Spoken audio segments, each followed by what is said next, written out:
에 대해서 말씀을 드리도록 하겠습니다. 도시계획서의 입지 및 결정 기준을 우리가 판단하는 것은 주로 이제 보편적으로는 7가지 정도가 있습니다. 물론 이제 그 도시계획 시설이 어떤 것이냐에 따라서 또한 보다 더 중요하게 여겨질 수도 있고 또는 덜 중요하게 또는 뭐 할 수도 있지만 일반적으로는 이 7가지를 좀 더 고려해야 된다라는 부분입니다. 일단은 확정 가능성을 고려해라라는 부분입니다. 그러니까 도시는 살아 움직이는 유기체라고 얘기를 하죠. 그래서 시점이 지나면 쇠퇴도 할 수 있고 또는 성장도 할 수 있고 그런 부분들을 우리가 고려해야 된다는 부분이 되겠습니다. 그래서 만약에 도시가 실질적으로 확장을 해 나가는데 거기에 혐오시설 같은 게 있다.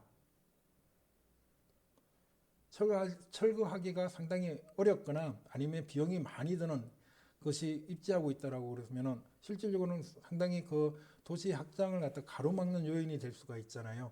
그런 부분들이라 아니면 반대로 이 시설이 있으면 보다 더 도시가 더 좋겠다라고 얘기할 수 있는 부분 시설들 같은 경우 그런 어떤 것을 제어할 수 있어야 된다라는 부분입니다. 그래서 외부 불경제 해모 시설 같은 경우죠.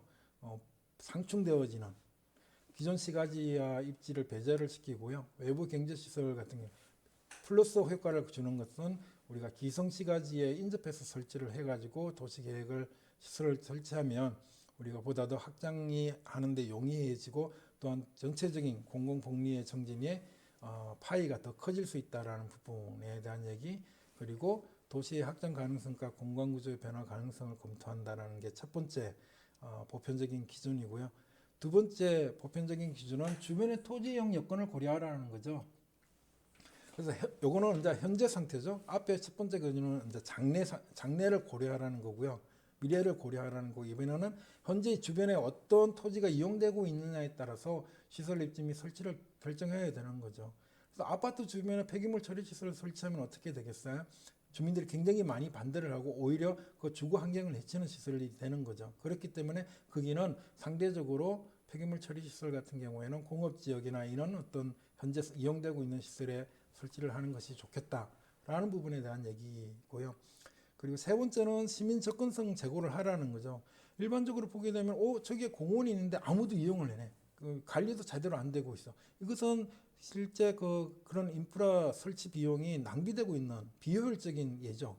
그래서 이 공공재라는 것이 도시계획시설이 공공재이고 공공시설이니까 그 공공시설을 이용하는 잠재적인 이용 수요를 가진 주민들이나 이용자들에게 보다 더 접근이 용이할 수 있는 위치에 입지에 설치를 하라는 부분이 되는 부분들입니다. 그리고 타 교통수단과의 연계 부분에 대해서는 우리가 실질적으로 도로하고 철도 아니면 버스 이런 부분들에 대한 연계 부분이 필요하고요.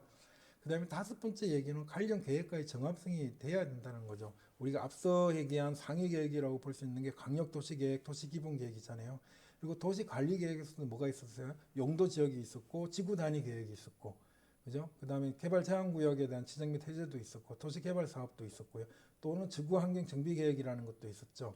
그래서 그런 부분들을 다 고려해가지고 이런 시설들이 들어갔을 때 도시계획시설이 들어갔을 때 설치했을 때 보다 더 이 다른 계획들과 어긋남이 없이 보다 더 조화로운 계획이 될 수 있을 것이다라는 부분 정합성을 우리가 검토해야 된다라는 부분이고요. 여섯 번째는 환경보존에 대한 고려 부분입니다. 자연환경이나 생태 경관 훼손의 최소화 및 역사 문화자원의 보존 정도 당연히 고려해야 되지만 우리가 이 내용이 없으면 어떻게 돼요? 뭐 덜 고려할 수 있는 가능성이 있기 때문에 이런 여섯 번째 환경 보존이라는 건 당연한 얘기지만 우리가 언급을 해야 되는 부분이 되는 거고요. 그리고 입지 가능 용도 지역을 검토해라라는 부분은 앞서 얘기한 그 조닝 부분에서 우리가 입지가 설치가 가능하다 또는 외적으로 허용이 가능하다 설치가 불가하다 라는 부분이 있습니다. 그래서 그런 부분들에 대한 검토를 갖다 해야 된다라는 거죠. 그래서 총 7가지의 입지 및 결정 기준이 좀 보편적으로 우리가 살펴보아야 된다라는 거고요. 유형별로 다소 차이가 있거나 어떤 특정 도시계획 시설은 이거 말고도 또 추가적으로 또 고려해야 될 게 있겠죠. 그러면 그런 부분들은 또한 더 추가적으로 고려해서 우리가 설치와 관리를 해야 된다라는 부분이 되겠습니다. 도시계획실의 입지에 대한 얘기고요. 그 다음에 이제 설치와 관리 부분에 대한 부분이 되겠습니다. 설치와 관리는 마찬가지 국토계획법 제43조와 통법 시행령 제35조에 나와 있습니다. 그래서 보면 어디에 설치하느냐라는 부분에 대한 얘기가 여기 나와 있었고요. 그래서 보면은 이렇게 되어 있었고 얘기하는 부분입니다. 그 다음에 보면 도시지역 또는 지구 단위 구역 내에서 이 아래 기반을 설치할 경우 이런 부분들에 대한 얘기. 그 다음에 설치할 수가 있다라는 부분이고요. 지구 단위 구역 외나 도시지역 외 지역에서 기반시설 설치하는 경우는 이렇게 나와 있습니다. 그래서 여러분들이 한번 살펴보시면 되겠고요. 관련 법령을 보려면 여기 클릭해 주시면 될 것 같아요. 자, 그러면은 조금 더 상세하게 한번 보면 기반시설 설치는 지상, 땅 위에 또는 물 위에 가능하고요. 또는 공기 중에, 그죠? 공중에 또는 수중에 또는 지하에 설치를 할 수가 있습니다. 그리고 그 계획시설의 내용은 시설의 종류와 명칭, 위치, 규모 등에 대해서 얘기를 하고 있고 도시 및 군 관리 계획으로 결정하여야 한다라는 겁니다. 그래서 우리가 기반시설이라고 해서 모든 시설들이 다 도시계획 시설이 아니라 도시군 관리 계획으로 결정되어진 시설을 우리가 도시계획시설이라고 한다는 것을 이해를 하고 계시면 될 것 같아요. 거기에 대한 것들은 우리가 이렇게 타 법률로 지정하고 있다는 것을 얘기하시면 될 것 같고요. 관리 부분은 이렇게 국가가 관리하는 경우에는 대통령령으로, 지방자치단체가 관리하는 경우에는 그 지자체의 조례로 거기에 대한 관리에 관한 사항을 정한다고 되어 있는 부분들이고요. 그 다음에 국가가 관리하는 도시계획시설은 국유재산법에 의해서 중앙관서의 장이 관리한다라고 이렇게 되어 있는 부분이 되겠습니다. 자, 기반시설 설치의 도시관리계획 결정 예외 조항이 있습니다. 예외 조항 같은 경우에는 이런 부분들은 예외가 되는 거죠. 보면은 결정을 하지 않아도 된다라는 부분이 되겠습니다. 그래서 보면은 이런 너무 많은데요. 여기 보면은 운전하고 같은 경우에도 도시지역 및 지구 단위 계획구역 내에 지정되는 게 결정에 대해서 결정하지 않아도 된다는 거죠. 도시계획시설이 아니다라는 거고요. 그 다음에 여기 보면은 폐차장, 종합오려시설 같은 경우에는 이렇게 되는 거고요.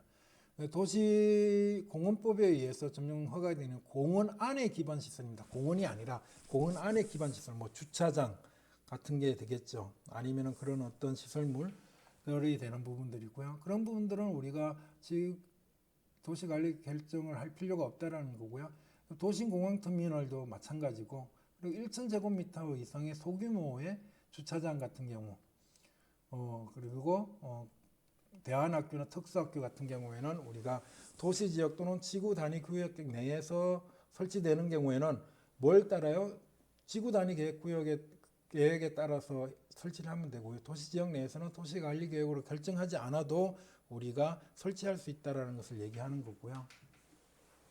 외의 조항에서는 이제는 도시나 지구 단위 계획 구역 외의 지역 같은 경우 우리가 도로, 철도, 항만, 공항, 주차장 등 교통시설 굉장히 크고 2개 이상의 시도에 걸쳐 있는 시설물이 될 수가 있는 거고요.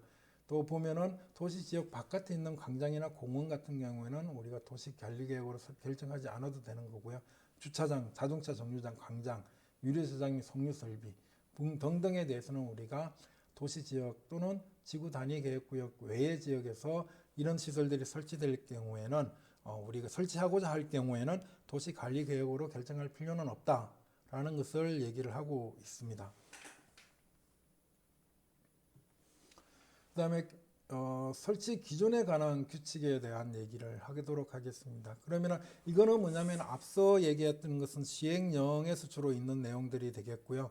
그 시행령이나 법에 의해서 내용이 되고, 이제는 시행규칙, 국토교통부 장관이 설치하는 시행규칙에 대한 내용을 한번 살펴보도록 하겠습니다. 보면은 마찬가지 여러분들 웹사이트에서 법령 웹사이트에서 설치할 수 있고요. 내려받을 수 있고, 보면은 이 내용은 이미 얘기를 했습니다. 그래서 거기에 대해서 이렇게 남고 있다라는 거고요. 우리가 오늘 여기서 살펴볼 것은 여기서 보면 총칙하고 요 내용이 되겠습니다. 그래서 총칙과 총칙에 대한 내용을 담고 있는 부분인데, 이 총칙은 뭐냐면 이렇게 되어 있습니다. 총칙은 실질적으로 시행규칙에는 총칙이 있고 그다음에 각각의 대분류 도시계획 시설에 대해서 내용이 나와 있는데 오늘은 이 총칙에 대해서만 살펴보도록 하겠습니다. 총칙은 보면 목적, 그리고 결정의 범위, 시설을 중복해서 결정할 수 있다 또는 입체적으로 결정할 수 있다. 그리고 이 도시계획 시설을 통해서 도시를 활성화시킬 수 있도록 해야 된다. 그리고 그 규모, 구조 및 설비, 그리고 6조 2항의 부대시설 및 편익시설의 설치, 장애인, 편의시설, 그리고 환경보존, 도시 안전과 건강, 자연상태의 물순환 회복에 대해서 얘기를 하고 있습니다. 자, 그러면은 결정 범위 부분에 대한 얘기 보면은 일단은 그 결정 범위는 뭐예요? 위치와 면적 등을 결정한다고 그랬죠. 그 위치와 면적은 뭐예요? 그 시설의 종류와 기능에 따라서 위치와 면적 등을 결정한다. 그래서 그 시설이 무엇이냐, 어떤 기능을 가지고 있느냐에 따라서 어디에 위치하고 있고 얼마만큼의 규모로 위치하고 있다는 것을 우리가 결정을 해야 된다는 것을 얘기하는 거죠. 결정 범위고요. 그리고 너무 큰 도시계획 시설일 경우에는 이 어떤 공간 이용에 상당한 영향을 줄 경우에는 건폐율, 용적률 및 높이의 범위를 함께 결정해야 된다는 거죠. 보다도 구체적으로 상세하게 제시하라는 것이 되겠습니다. 그래서 얼마만큼의 토지 면적을 갖다가 우리가 건축 면적으로 볼 거냐, 건설할 거냐, 설치할 거냐, 그리고 얼마만큼의 높이로 용적률을 가지고 갈 거냐, 얼마만큼의 높이로 갈 거냐라는 부분을 할 경우에는 좀 더 공간 이용에 영향을 주는 것이 큰 시설물들, 예를 들어서 시장이나 공공청사, 문화시설, 도서관, 연구시설, 장례식장, 종합의료시설 등은 여기에 해당이 된다는 거죠. 그리고 마찬가지 시설의 기능 발휘에 도움이 되는 세부 시설의 조성 계획도 함께 결정을 하라는 거죠. 그 시설들은 항만이나 공항, 유원지, 유통 업무 설비, 학교 및 운동장이죠. 항만은 항만만 있으면 되는 게 아니죠. 그게 청박할 수 있는 것뿐만 아니라 배후 인접도로 부분하고 주차장, 그리고 또 그걸 관리하는 시설물들이라는 거죠. 공항도 마찬가지 그런 부분들이고요. 유원지 이런 어떤 부분들에 대해서는 세부시설 조성계획도 함께 결정해야 된다라는 부분이고요. 그리고 마지막으로 제약한 지역 또는 인근에 설치할 경우에는 저류시설이나 주민 대피시설 등을 포함해서 결정하여야 된다라는 거고, 거기에 대한 상세한 시설물들은 이런 유형들이 있다라는 거죠. 그래서 이에 해당이 되는 경우에는 여러분들이 뭐예요? 건폐율, 용적률 높이 또는 세부시설 조성계획이나 아니면 재저감이나 대피시설 등을 같이 고려해서 결정을 해야 된다는 거죠. 그리고 중복 결정에 대한 얘기를 하겠습니다. 그래서 어떤 도시계획설의 어떤 특정 용도를만을 위해서 사용되는 것이 아니라 그것이 중복적으로 어떤 토지에 두 가지 이상의 도시계획 시설을 같이 결정할 수 있다라는 거고요. 그 배경에는 토지 이용을 갖다 보다 더 합리적으로 이용할 수 있는 경우, 둘 이상의 도시계획 시설을 함께 결정할 수 있다라는 부분이고, 둘 이상의 결정을 하게 될 때 앞으로 이용에 지장이 없어야 되고 장래의 확장 가능성을 고려를 해야 되는 거죠. 그래서 예를 들어서 도서관인데 도서관에 앞으로 인구가 더 많이 증가할 것이다 하고 예상이 되는에도 불구하고 도서관 말고 또 그게 주민센터를 같이 설치한다, 공공시설을 설치한다라고 했을 때는 이 도서관이 확장이 불가능해지잖아요.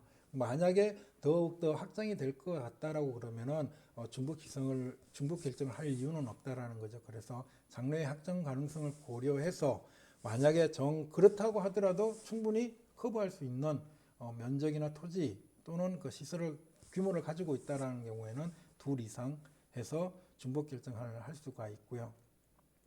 만약에 둘 이상 결정할 필요가 있는지에 대해서는 우선적으로 검토해야 되는 부분이 여러분들이 어떤 이용 목적이라든지 편리성, 그러면 도시 활성화 등을 위해 가지고 이게 좀 더 윈윈하는 구조이냐, 상승적인 효과를 가지고 있느냐, 보완적인 효과를 가지고 용도들이냐라는 것을 검토를 해서 만약에 이게 상충하는 시설이 아니고 보완하는 시설이고 아니면은 타 시설에 영향을 주지 않는 시설이다 그러면 같이 하나의 토지에 같이 해가지고 좀 더 많이 설치를 하고 또 복합화 시킴으로 인해서 뭐예요?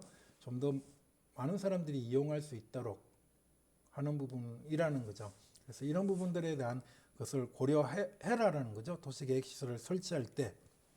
결정할 때 부분에 대한 얘기입니다. 그다음에 세 번째죠. 입체적 도시군 계획 시설을 결정한다라는 거죠. 우리나라는 땅덩이가 굉장히 좁습니다. 크지 않아요. 그래서 그럴 경우에는 우리가 도시 계획 시설을 입체적으로 수직으로 얘기를 하는 거죠. 공간의 일부만을 구역해서 결정할 수 있다라는 거죠. 그래서 민간 시설이 있고 그 옆에 조그만하게 일부 그 측정한 면적으로 사용할 수 있다라고 할 경우에는 거기도 설치를 할 수 있는 거죠. 공간의 일부만을 이용해서 결정을 할 수도 있다라는 부분이고, 이럴 경우에는 우리가 그 지역이 위치하는 지역이 적정하고 합리적인 토지 이용을 촉진하기 위해서 필요하다고 보여지는 경우, 또는 어떤 사전 협의가 남의 땅에 대해서 그 사람이 구분 지상권 또는 소유권에 대한 합의를 가지는 경우, 구분 지상권이라는 것은 뭐냐면요, 내가 소유하고 있지 않더라도 일정 면적의 토지 또는 일정 면적의 건물, 어떤 특정 면적의 지하 공간 또는 공중 공간, 수상 공간들을 갖다가 지상권을 설정해서 이 지상권을 설정해서 사용할 수 있는 권리를 갖다가 우리가 구분 지상권이라고 얘기합니다. 그래서 이 부분을 사전 협의했을 경우에는 우리가 결정이 가능하다라는 거죠. 이미 사전 협의도 안 되어 있는 상황에서 우리가 이걸 같이 쓰겠다라고 얘기하는 것은, 만약에 결정했는데 안 하겠다고 그러면 안 되잖아요. 그래서 그런 부분들에 대한 얘기를 여기서 담고 있는 내용이 되겠습니다. 그 부분에 대한 얘기이고요. 그 다음에 여기서 보면은 결정하는 경우에 보행을 편리하고 대중교통과 연계될 수 있도록 해야 된다라는 부분이 되겠습니다. 그래서 입체적 도시계획시설 결정할 때 우리가 입체적이기 때문에 아래 위로 왔다 갔다 해야 되고, 또한 대중교통을 이용할 때 불편하면 안 되잖아요. 그래서 그런 부분들에 대한 얘기가 여기서 나와 있습니다. 그리고 네 번째 5조에 대한 내용은 결정 규모, 크기라는 거죠. 그것은 뭐냐면 우리가 마음대로 결정을 할 수는 없는 거고요. 당의 도시나 지역의 기능 유지 및 청진에 기여할 수 있을 정도로 장래의 수요 및 다른 시설의 대체 활용 가능성 등을 고려해서 적정한 규모로 결정해야 되고, 너무 부당하게 과도하거나 가소하게 결정해서는 안 된다. 참 애매한 말이지만 우리가 수요 분석을 하잖아요. 수요 추정을 하고 정말로 얼마만큼의 사람들이 1년에 이용할 것인가, 교통량이 얼마나 될 것인가, 이용하는 사람이 얼마나 될 것인가 라는 수요 추정을 해가지고 우리가 그 규모를 결정을 한다라는 부분들이죠. 그래서 그런 부분들에 대한 얘기를 하고 있는 겁니다. 그래서 거기서 결정 규모도 우리가 명확하게 얼마다라고 우리가 테이블로 이렇게 제시하거나 값을 줄 수는 없지만, 실질적으로 그 계획 전문가들이 수요 추정을 해서, 그리고 또 혹시나도 기존에 있는 시설이 대체 가능하다 그러면 그것도 검토를 해야 되는 거잖아요. 그러면서 대체 가능한 정도는 여기서 소진하고, 나머지 대체 가능하지 않은 순수한 수요, 새로운 수요를 우리가 가지고 얼마만큼 규모로 결정하는 것이 좋겠다는 거죠. 앞으로 그럴 수 있을 것이라고 생각해서 너무나 크게 얘기하면 나중에 유지 관리 비용도 많이 들게 되고요. 실제로는 그것을 너무 크게 해서 실질적으로는 우리가 세금을 낭비하는 결과가 되겠죠. 너무 과소하게 하게 되면 또한 이용 불편이 이루어지게 되는 부분들이잖아요. 그래서 그런 부분들을 우리가 고민을 하여야 한다라는 부분이 되겠죠. 그 다음으로 얘기할 수 있는 부분이 이제 구조 및 설치 중에서 이 도시군계획시설이 우리가 도로나 철도 같은 경우에는 건축물이 아니지만 건축물이 되는 뭐 종합오려시설이라든지 아니면 폐차장 아니면 운전학원 또는 뭐가 되겠죠, 종합오려시설 등등 이렇게 굉장히 많은 건축물들이 있을 수가 있습니다. 그러면은 그 건축물들은 뭐에 대해서 건축법에 적용을 받도록 해야 된다라는 거고요. 그리고 지자체가 설치하거나 소유하는 건축물 중에서 이 중에서 뭐예요? 연면적이 5,000제곱미터 이상인 공공청사, 문화시설, 도서관, 사회복지시설, 그리고 청소년 수련시설은 녹색건축물 조성 지원법에 따른 녹색건축 인증가, 에너지 효율 등급 인증을 받아야 된다고 되어 있네요. 그러면은 녹색건축물 조성 지원법이 뭔지를 한번 보겠습니다.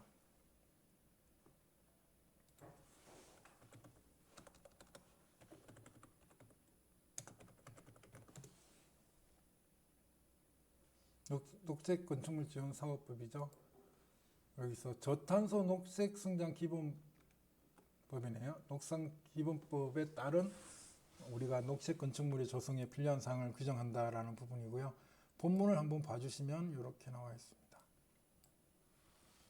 보면은 녹색 건축물 기본계획 조성 사업이 있고요. 그 다음에 정보 체계를 구축하도록 되어 있고, 에너지 총량 관리, 소비 제한 관리, 그다음 소비량이 되고, 여기 있네요. 녹색 건축물 등급제를 시행한다라는 거죠. 녹색 건축의 인증을 받아야 된다고 그랬잖아요. 어떻게 인정받는지를 여러분들이 여기서 살펴보시면 될 것 같습니다. 그 다음에 장애인 등을 위한 편의시설을 설치해야 된다라는 부분에 대한 얘기. 보면은 장애인, 노인, 임산부 등의 편의 정진에 관한 법률이 정하는 바에 따라서 각종 편의시설을 이들을 위해서 우선적으로 설치해야 된다라는 부분에 대한 얘기입니다. 그래서 교통약자 편의시설을 한번 또한 살펴보게 되면요.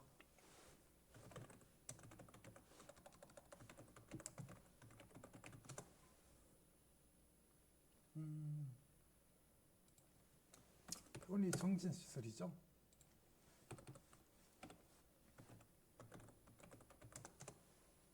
교통약자 이동 편의 정진법에 대한 내용이 되겠습니다.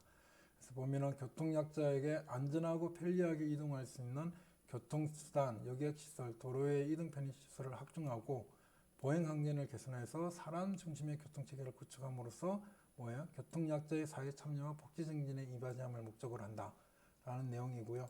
거기에 대한 내용에서 보면은 여기서는 계획을 수립하는 부분, 설치 기준이 있죠. 이동 편의 정진 시설.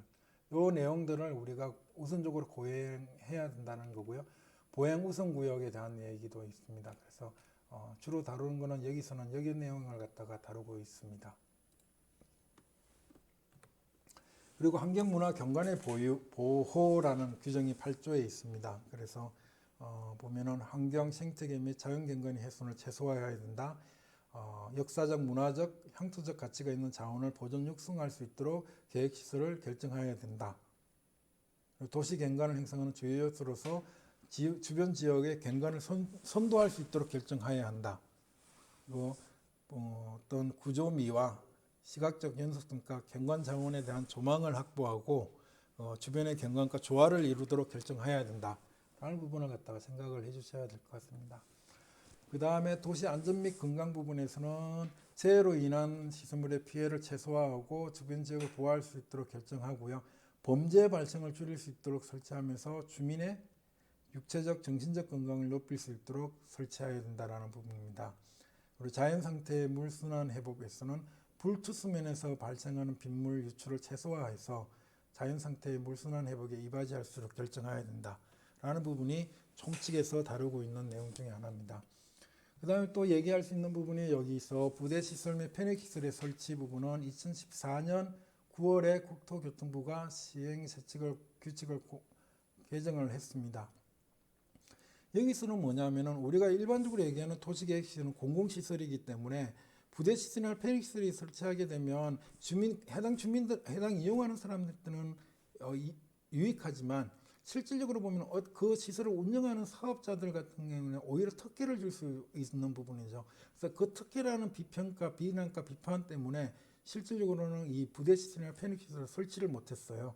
근데 그런 부분들이 실질적으로 그 시설을 이용하는 사람들한테도 좋은 점이고, 그리고 그 시설을 운영하는 사람들한테도 좋기 때문에 윈윈하는 구조인데도 불구하고 특혜를 준다라는 그런 어떤 외부적 시선과 그리고 우려 때문에 공무원들이 그 근거 규정 없이 시행하기는 어려웠던 점이 있었죠. 그래서 그것을 우리가 기반시설 복합화를 통한 수익 다변화 및 사회적 편익 창출이라는 규제계획 장관회의에서 후속 조치로서 이 내용이 나온 부분들이고요. 그래서 도시 군계획시설에 설치 가능한 편익시설의 용도를 우리가 할 수 있는데 너무 과도하게 또는 너무 그런 어떤 이 편익을 특혜를 줄 수 있는 소지를 없앨 정도로 활성화할 수 있도록 하는 부분에서 얘기를 하는 부분입니다. 그래서 개정 목적은 도시 군계획시설을 융극합 다기능 시설로 활용을 허용해서 활성화를 시키면서 그 도시계획시설 내에서 편익시설을 갖다가 좀 더 많이 설치할 수 있도록 확대하는 방안, 그리고 그것을 설치할 때 실질적으로 그 기준을 어떻게 할 것인가라는 부분에 대한 내용을 담고가 있습니다. 그렇게 해서 이것을 통해 가지고 지역 주민의 여가 문화나 복지, 관광 수요도 충족시킬 수 있고요. 그다음에 편익시설, 수익시설의 입점 허용으로 인해서 시설 운영을 위한 수익 기반 뭐 그런 부분들도 있을 전망으로 예상을 하고 있습니다. 그래서 시행규칙 제6조의 2를 신설을 했어요. 보면은 주시설, 도시계획설의 주시설의 기능 지원 및 주민 편의 증진 등을 위해서 설치할 수 있다라는 거에 되는 거고요. 보면은 여기서 보면은 주시설 면적이 항상 부대시설, 편익시설의 총 합계보다 크거나 같아야 된다라는 거고, 여기서 주차장은 면적에 포함되지 않는다라는 것을 이해를 해 주시면 될 것 같아요. 그 다음에 어떤 편익시설이 들어갈 수 있느냐라는 것은 사망에 들어가 있습니다. 그래서 사망 같은 경우에는 이용을 초래하지 않는 범위 내에서 30% 면적을 초과하지 않을 것, 그리고 건축 제한이 적합할 것이라고 되어 있습니다. 구조 및 설치 기준은 별도로 정한다 되어 있고요. 그래서 거기서 부대 및 선입 편익시설은 터미널, 도서관, 연구소, 유원지, 유통물류시설, 시장, 대학교, 청사, 체육시설, 사회복지시설, 공공직업훈련시설, 청소년훈련시설들이 여기서 들어갈 수가 있습니다.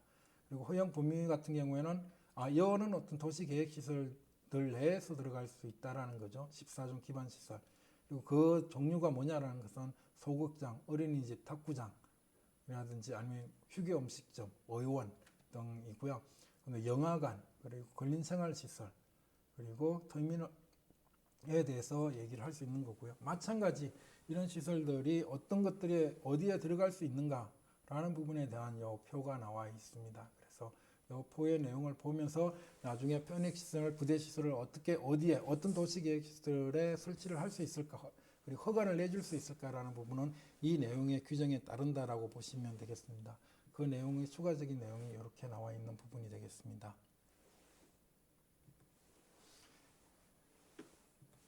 이상으로 첫 번째 강의 자료에 대해서 강의를 마치도록 하겠습니다. 수고하셨습니다.